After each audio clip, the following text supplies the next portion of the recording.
boy. Jon Snow. May I help you, Lady Stark? No, I'm sorry, I should know. you can't help. Because a mother makes one for her children to protect them. Only a mother can.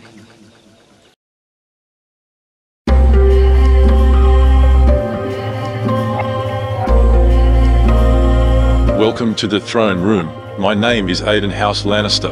I wish you good fortune in the wars to come. Pay tribute and like, comment, become a member of court. Today I beg your pardon to hear of the reports from my respected members of court. Many blessing as our court has grown to 93 houses, and we have much to say of House Morton, as they are the great house who has spoken in court writing letters. Lady L thanks you all for attending. We need to talk about Caitlyn Stark.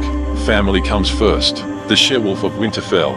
Where is the mother's mercy for this innocent child? She claims she prayed for Jon, more like curse on herself, as she could not carry out the promise she gave to her gods. Well, too bad the gods are cruel and decided Caitlyn Stark was not going to get away from her terrible treatment of a child that had no mother and was alone in the world. A home is not supposed to be a house of horrors, and as a member of the family, why should Jon be treated like he doesn't belong?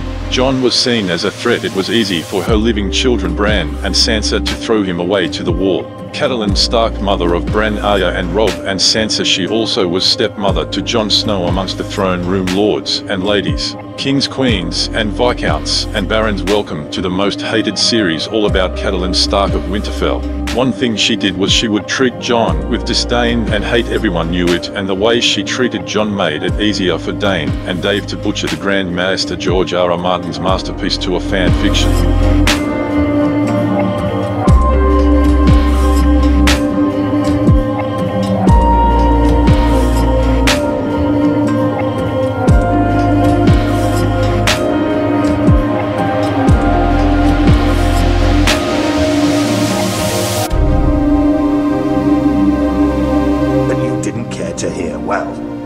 Hear it now. I want them dead, mother and child both. And that fool Viserys as well, that played before you. I want them both dead. Honor of 7 kingdoms to rule. 1 king, 7 kingdoms. Do you think honor keeps them in line? Do you think it's honor?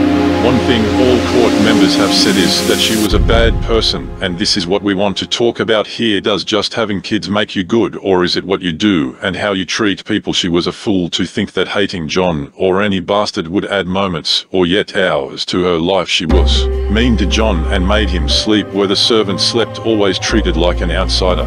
In the beginning I just thought she had a grudge, but the way she talked to Jon was so hateful. The last day in Winterfell and he was dismissed during his goodbye to poor Bran the Broken, leaving Bran to go gossip in sight of violence. Of course it is her duty as the hand of the king's wife to know, but she didn't think about the fact that the Lannisters wanted Bran dead. Why leave him now? Of course playing at war was fun for her. Had she went home, cousin Jaime Lannister would have never been released. As a mother this does not make sense. Her job is to take care of NED's children, not run around gossiping and inciting war. Did not she think at all of keeping a secret would be safer?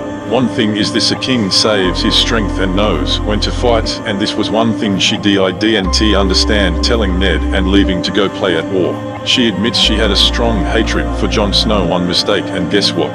This is something we see still today. Abuse is abuse, and how she mistreated Jon was wrong, with her ominous looks and looking hateful, and no one said a word. Trusting Littlefinger was the stupidest thing she ever did, was trusting him and persuading him. Sure, Bran did have a assassination attempt, but isn't it dangerous to travel alone away from your son after this attempt on his life?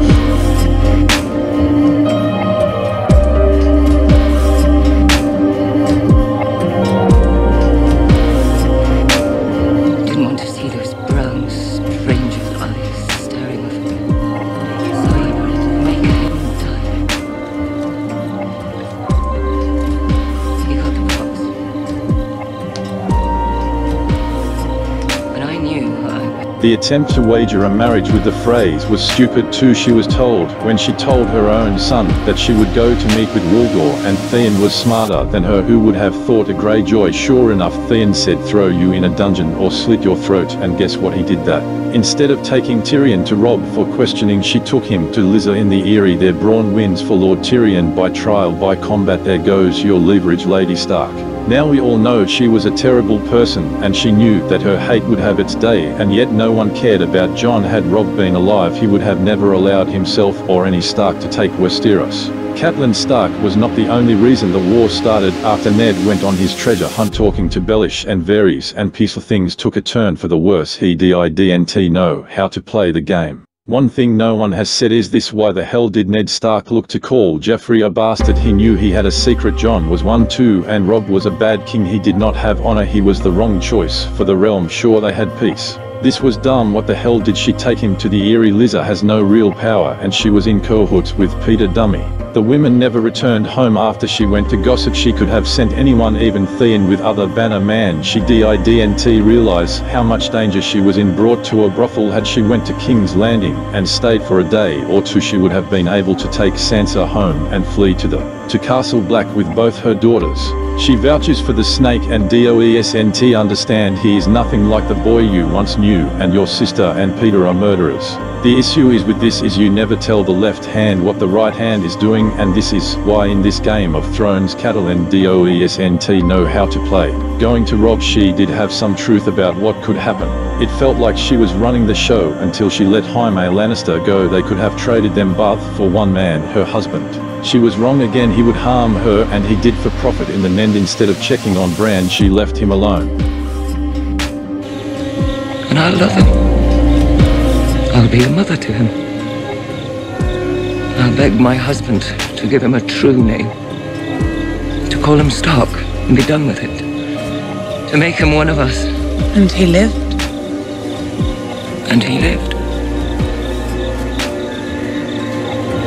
And I couldn't keep my promise.